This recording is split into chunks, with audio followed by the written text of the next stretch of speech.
Welcome to the second edition of Supreme Myths podcast.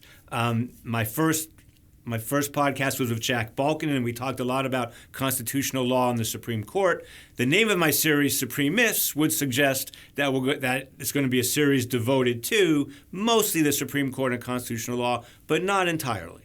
And I am so excited today to have as a guest someone who's not going to talk a lot about the Supreme Court and constitutional law, but instead going to talk about race and identity and things that could not be more timely. So my guest today is Nancy Leong from the Sturm College of Law at the University of Denver. I think I have that right. Nancy is a prolific scholar whose articles have appeared in all the leading law reviews, Harvard, Yale, California, you name them.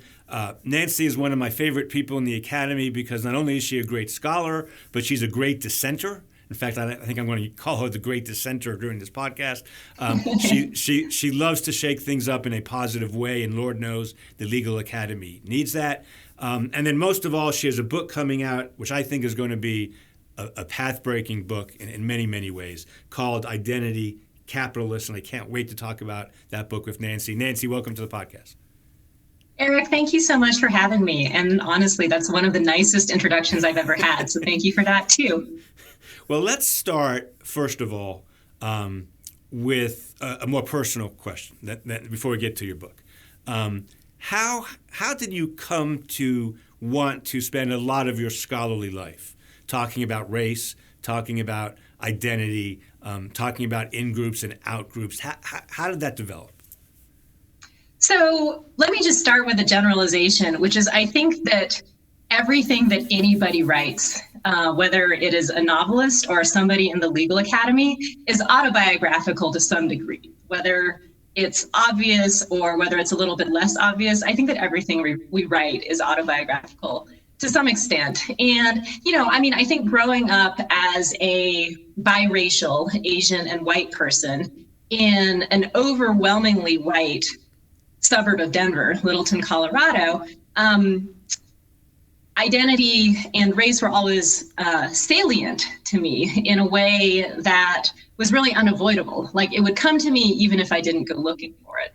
And then moving from there to other predominantly white environments, the college and the law school that I went to were also both predominantly white. I feel like race and gender and the way that people perceive each other and treat each other on the basis of those characteristics have always been present in my life, even though my views on those things have changed a lot over the years. And so I think that this was really a natural kind of segue for me for this thing that had been a part of my personal experience for literally my entire life to become part of my academic agenda as well. I should have mentioned Nancy went to Northwestern undergraduate and got her law degree at Stanford. When I think of universities that might be better, might not be the right word, but might be more suitable for people of color and for diverse environments, Northwestern and Stanford would be very top of the list. Without knowing the truth of that would be my guess. Do you think those two places are like that, or do I have that wrong?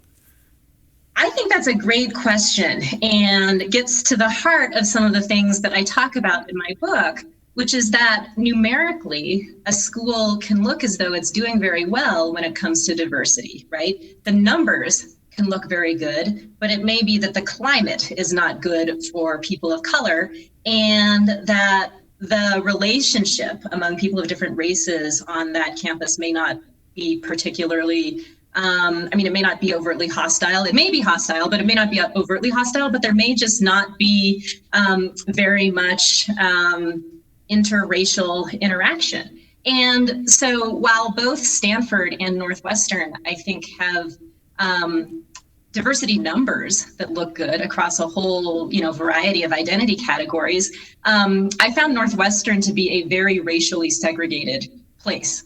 There was not a lot of interracial interaction. And I think that this was particularly salient to me as somebody who is biracial, right? And who, I think is identified by both the way I look and my name as Asian, but who also grew up in this predominantly white environment surrounded by white people. And, I think that I was in this kind of border space between Asian and white. And that really got me interested in a more systemic way about race relations and how these dynamics play out in colleges and universities and law schools. I think your point that most of what we write is autobiographical, not for this conversation, but I need to think a lot more about that, about my work, because everything I think you I too, write Eric. Your book is autobiographical. I don't know how exactly, but I bet I could tell you how. Okay, but this is about you. But I will think more about that. You've already given me something to think about in the first 4 minutes of the podcast. I read the prologue to your book and was an identity capitalist, and I gotta say, it's rare that I know it's a trade book, but it's obviously a trade book written by a law professor, and I know the audience, I hope, will be much bigger than the legal world, and I'm sure it will be, but it's still a book written by a law professor. And I have almost never I've read 500 of those in my life.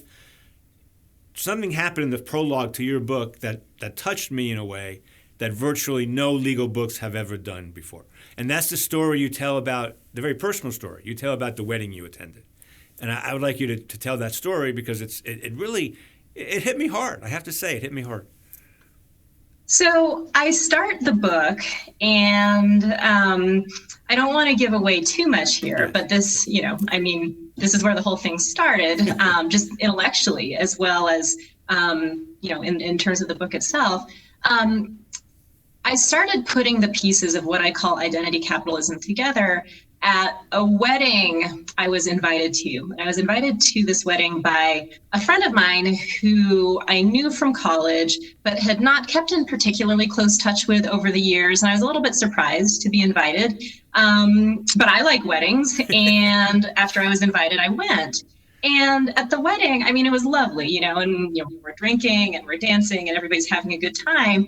And at one point, my friend came over to me and said, "I'm so glad you could make it. It's so great to see you." All of this, just a very typical conversation that people have at weddings. And then she said, "After all, if you hadn't been able to attend, the wedding would have been all white." Yeah. And I just of paused course, for a second. I didn't say anything, right? Pause, Nancy, pause for a second. That moment must have been just so upsetting. I was more just dumbfounded. Yeah, okay. And then I didn't react because you don't want to ruin somebody's wedding day by, questioning their racial sensitivity or something like that, right? Right. But I was dumbfounded. And so I'm not usually at a loss for words, but I was at that moment. And so I think I just kind of laughed. And then she waved the photographer over and had him take a picture of us together. And that picture was all over social media the next few days. Right. And so I really felt, and I think I might even use this phrase in the book, I felt like I was part of the color scheme.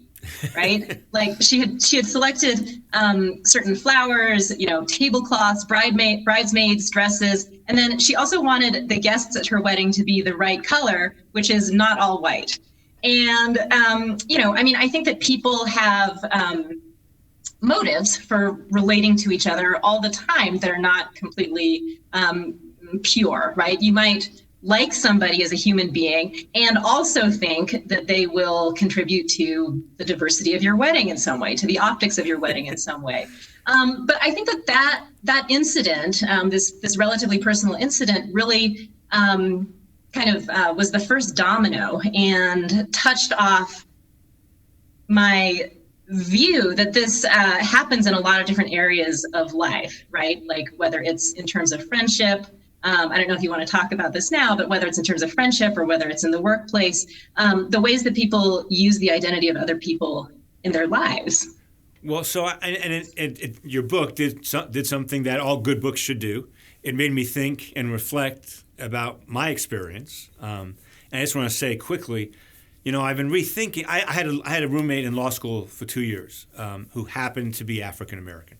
And he happened to be a very wealthy African-American from a wealthy family with 2 doctors. And both in my classroom and in my personal life, and he was a good friend, I've come to realize after reading your work that there is a part of me, and I hate to say this, that is proud. of the idea that Wilbert and I were such good friends and good roommates that I think would be different were he not African American.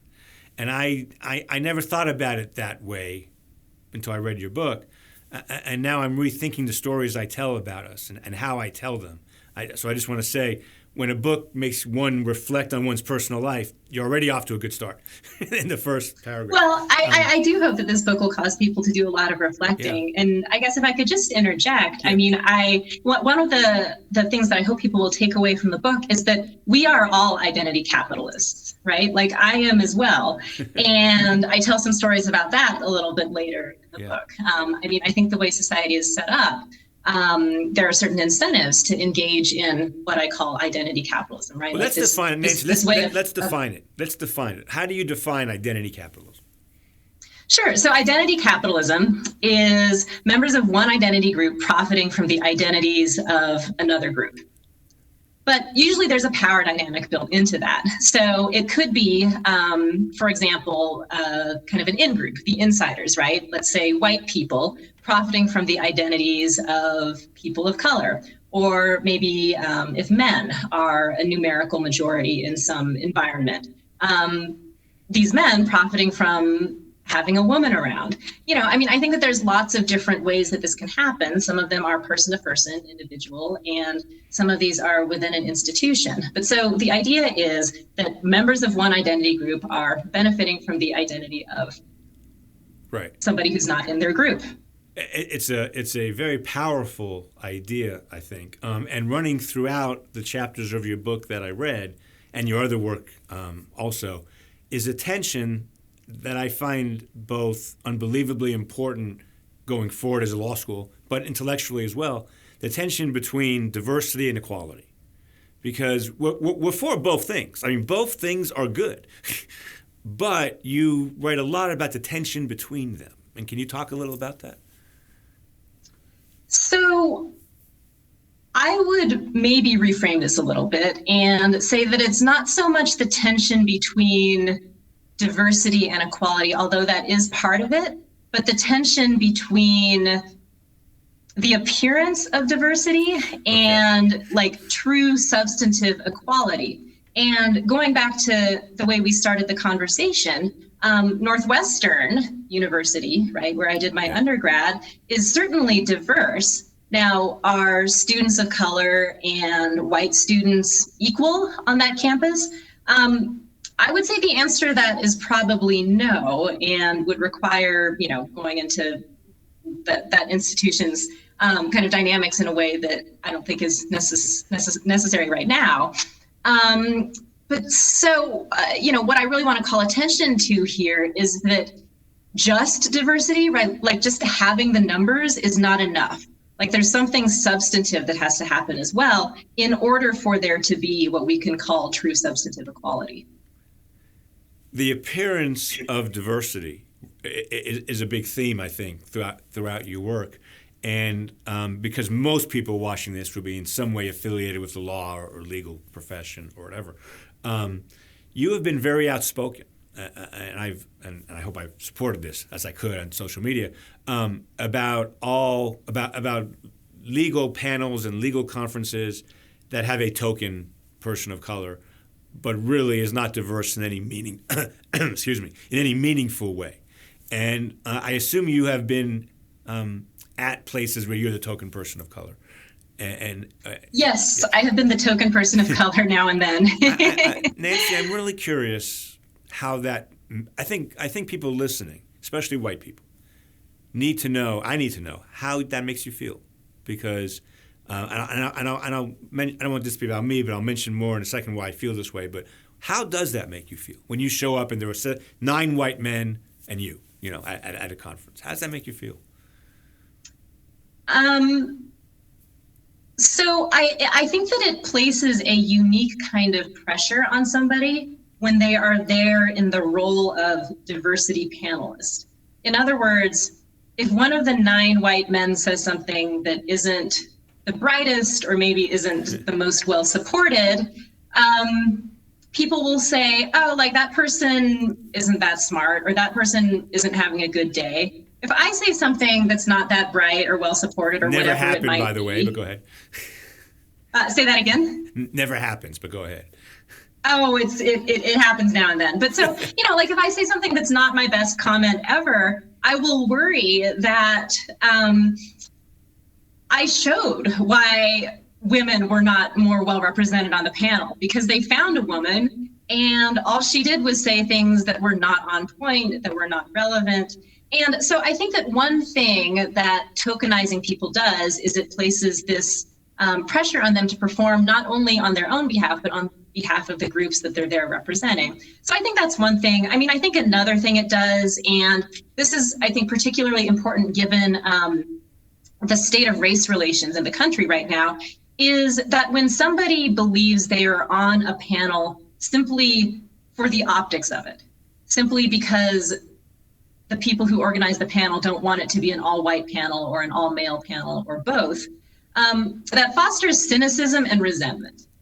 Like, you don't think that I'm worth having here, except that you don't want anybody to call you out on having a panel that's not diverse. And so I think that that doesn't really do anything to improve race relations in the country. I mean, I think if anything, maybe it makes it a little bit worse. And so, I mean, I would be hopeful that people would think about this as they're putting together panels and conferences, just the effect that it has on the person who's actually there in the role of adding diversity to the panel. Twice in my life, I've been invited to Fairless Society weekends where there were 12 conservatives and me. And 8 hours a day, 2 days in a row. And what I realized at the end of the second one, I behaved well, which for me is unusual, until the end of the second one, when they started talking about abortion, and I did not behave well. Because it hit me, I really wasn't there.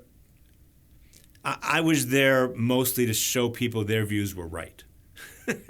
I could say something that no one else would agree with. They'd all tear it apart, and that was my purpose there. In addition to optics, and being a white male, I very rarely feel that. I almost never feel that way.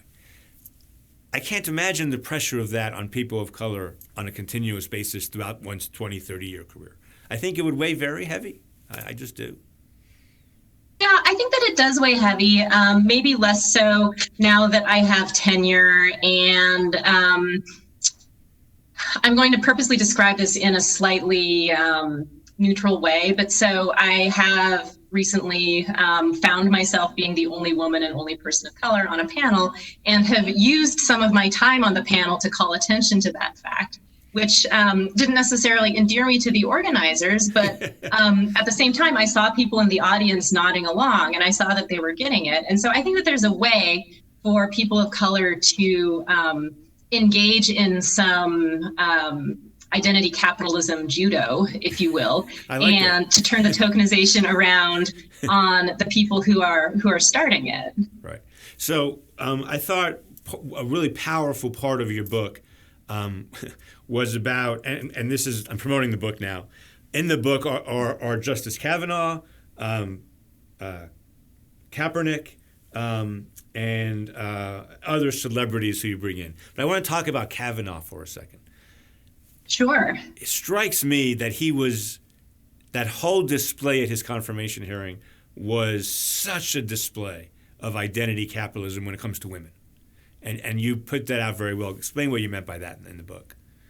Well, so I think that now Justice Kavanaugh's confirmation hearing was a pageant of identity capitalism. Yeah. From sort of the first round of hearings where he was introduced by various attorneys and former clerks who were women, to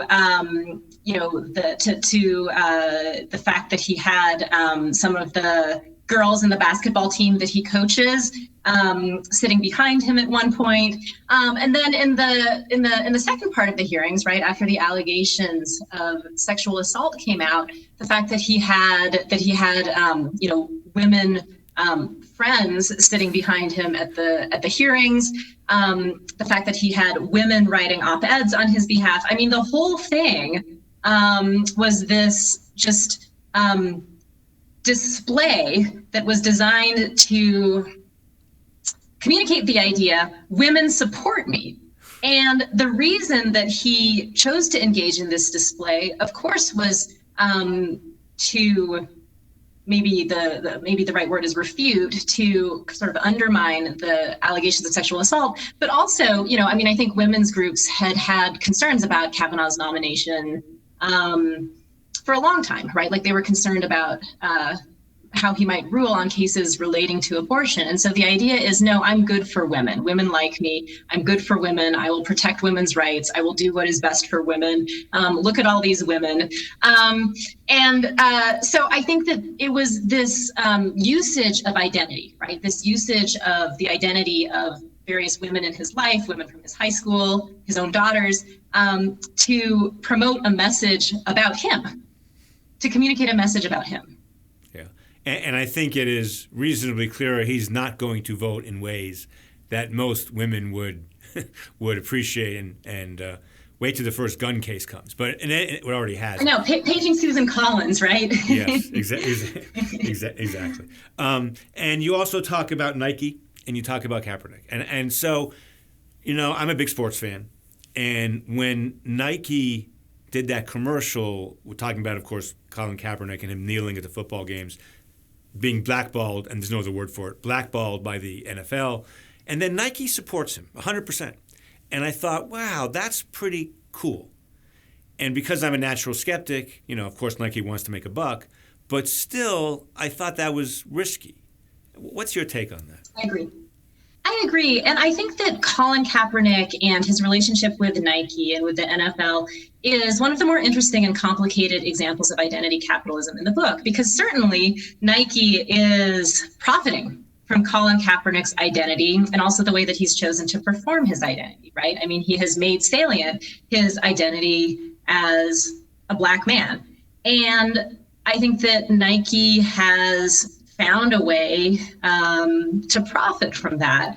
I think that Nike has taken a risk, and I think that there's a lot that's commendable in Nike doing this. At the same time, I think it's worth maintaining a healthy dose of skepticism about this. I mean, Phil Knight, who is the founder of Nike and still owns a lot of stock in the company, donates primarily to Republican Congress people, right? The people who are not supporting the kinds of policies that Colin Kaepernick would favor with respect to police. And so there's a way in which the profits that Nike is making from Colin Kaepernick's image and his identity as a young Black man, there's a way in which those profits are being used to support policies that Colin Kaepernick would vehemently oppose. And, I think that identity capitalism is complicated, and we can acknowledge that it's complicated and nuanced. Do I think it's better that Nike did this than just ignoring Colin Kaepernick? Yeah, I think it is. Do I think it's totally unproblematic? No, I think it's worth talking about maybe some of the ways in which it's problematic. You wrote your book, which is in the final stages, prior to the events of the last, 3 and 4 weeks. And I couldn't help reading through your book. What do you think, if any, the impact will be of the horrific murder of George Floyd and everything that's happened in the last few weeks? What do you think that effect that will have, if any, going forward on identity capitalists, identity politics in the future? Identity politics. So let me just say that I do think that this time feels different, and time will tell whether it is different. But some things have happened already, like in Colorado, right? Like my square state in the middle of the country, and I'm a fourth generation Colorado. It's not a square state. So marijuana is legal. Wait a second. You guys were way ahead of the game on marijuana. Nothing square about that. So we abolished qualified immunity. I mean, it took like a week, and it got through the legislature. And I mean, it's only for state claims, right? That's a whole other project. Yeah. But so, I mean, there are actual tangible things happening right now that have never happened before. And I think that that's really exciting. In terms of identity politics, I mean, there's so much to say here. One thing I have noticed is that I feel like brands everything from fashion to appliances to social media companies, like just every brand feels pressure to say something about the Black Lives Matter movement and the murders of George Floyd and Breonna Taylor and Ahmaud Arbery, right? And I think that that's never really been the case before either. And so I see that as a positive thing, that so many of these brands are speaking out. At the same time, I think that some of the things that the brands are doing to demonstrate their commitment to Black Lives Matter are substantive, and others are a little bit more for show, right? They're a little bit more about the optics. Like, we made an Instagram post with only Black models wearing our clothes, which PS, you can click here and buy them on our website, right? I mean, that's not substantive. I think maybe the next level up from that is we're going to donate 50% of profits to, let's say, the NAACP or something like that. So there's a whole spectrum of things that brands are doing, from things that are purely performative to things that are actually substantive. And, I think there are certainly a lot of interesting examples of identity capitalism around the Black Lives Matter movement right now. I mean, one of the things about writing a book that is a trade book and that is about culture, there's a lot of pop culture in the book. Be warned. Anybody who's interested in the book, there's a lot of pop culture in there. I mean, one of the things about writing a book like this is that there's never a good time to stop writing, because things just keep happening. Like, there's more pop culture. There could be a whole chapter just on this particular moment around the protests. And I think that the absence of this will be felt in the book. So, I do think that perhaps it opens the door to kind of a sequel, if you will. There'll be a second edition. It'll be great. I have a hard question for you that Sure. I'm a little reluctant to ask, but we're friends, so I'm going to ask it. I have a small reputation of being a Supreme Court critic, and that's kind of my brand. I've been called that by people, and it's rare that, and that's what I get asked about and things. I find you in a little bit of a catch-22, and I wonder how this is going to play out. I'm glad you wrote a trade book, because I'm nervous about academics who are going to ask you the following question, like I'm about to ask you, because I am an academic. I think the book is so important and so interesting about how people profit off identity politics, identity capitalism, sometimes in good ways, a lot of times in bad ways. You're clearly profiting off identity capitalism and identity politics by writing about it, and by getting a book contract about it, and you're going to go around the country talking about it. And I'm wondering if you've thought through that. Irony is too strong a word, but that idea. Oh, I certainly have thought about this. And Eric, I'm actually a step ahead of you. I talk about this in the conclusion. Which I you have to, of course, purchase and read the book to see what I say about myself. But one of the things that I try to make clear throughout the book is that I don't exempt myself from any of this. Like, we live in a society that is built on identity capitalism, where different identities have particular values. And when I kind of shopped this book around to find a publisher, did I play up my own identity as an Asian American woman? In fact, the first Asian American full professor at the University of Denver School of Law. You bet I did, right? And, is Stanford University Press, who's publishing the book, are they going to maybe include that in some of the promotional materials? I bet they are. I'm an identity capitalist, and so are they. Now, I think the dynamics are complicated here, and we could dissect that a little bit more. We could talk about, it's unavoidable, so I might as well embrace it in this particular situation, because it's the cost of getting this conversation going. But I think that ironic is a perfectly fine word to use. I think that if somebody were to say it's a little bit hypocritical the way you've gone about this. I'm not saying that. I think you're not saying that. Well, I think if somebody did say that, we could have a conversation about that as well. My point to all of this is just I want people to be more mindful about what they're doing. And the ultimate question, I think, should be, okay, given that identity capitalism is unavoidable in some sense, given the society that we live in, at the same time as we're all engaging in identity capitalism, is there some substance behind it, right? Like, am I accomplishing something good by having my book out there in the world, even though there is some identity capitalism along the road to get there? And I hope the answer is yes. I know the answer is going to be yes, and I know that because it's a intriguing, provocative, and incredibly important book.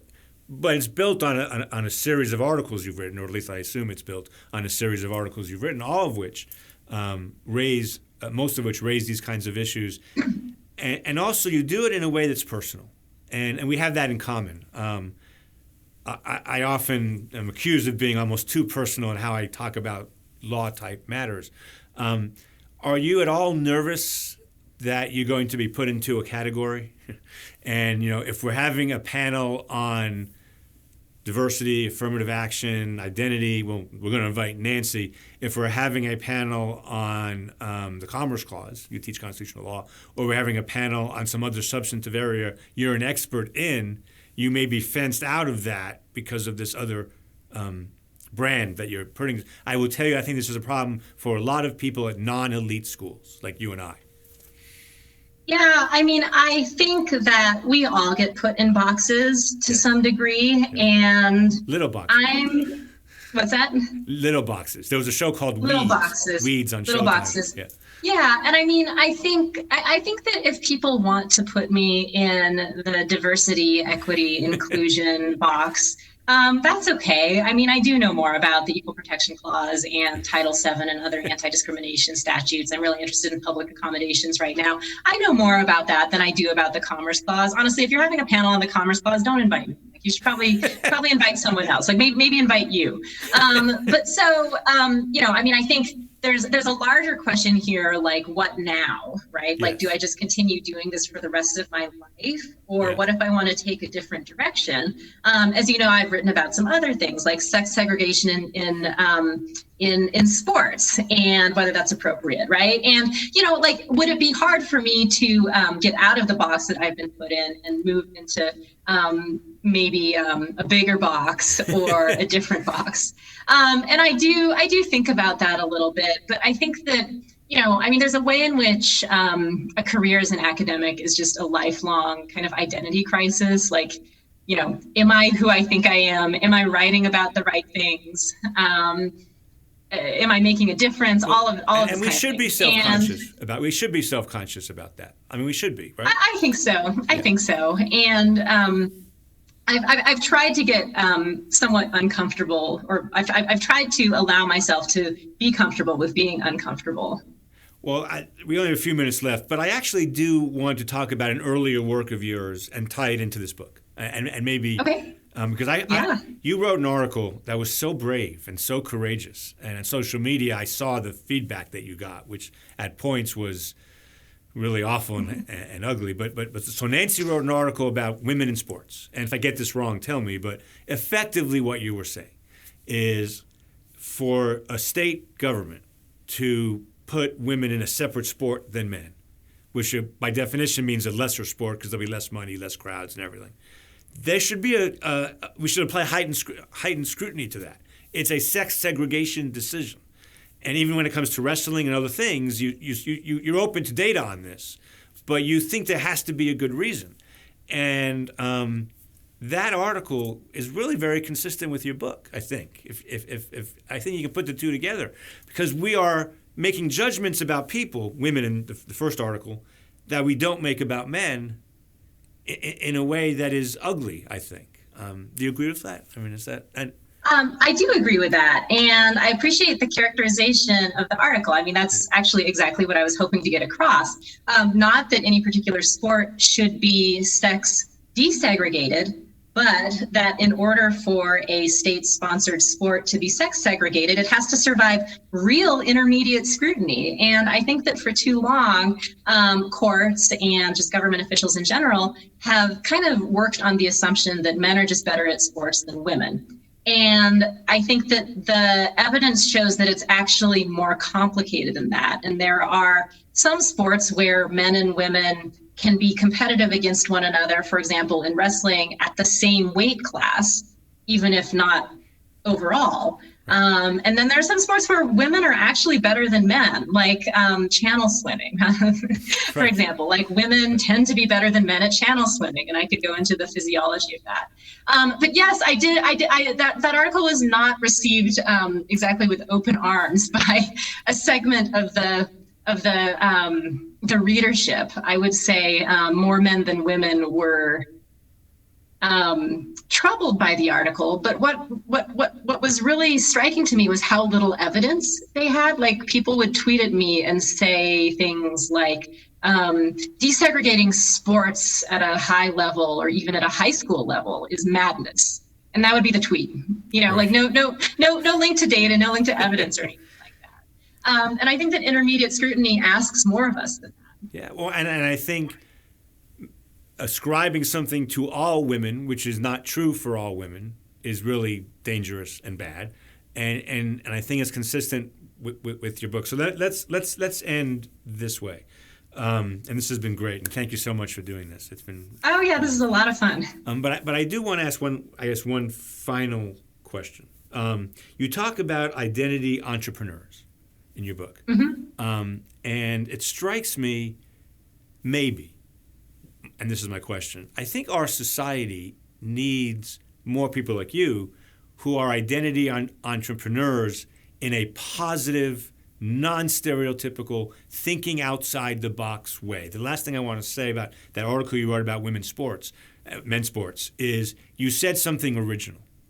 That is so hard in our profession.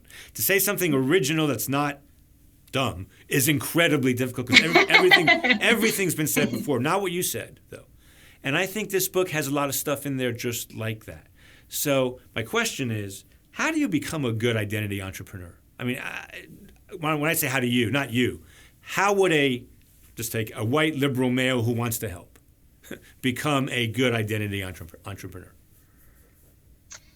So I think that part of it is just being self-aware. And so asking the question that you've just asked is already a really good start.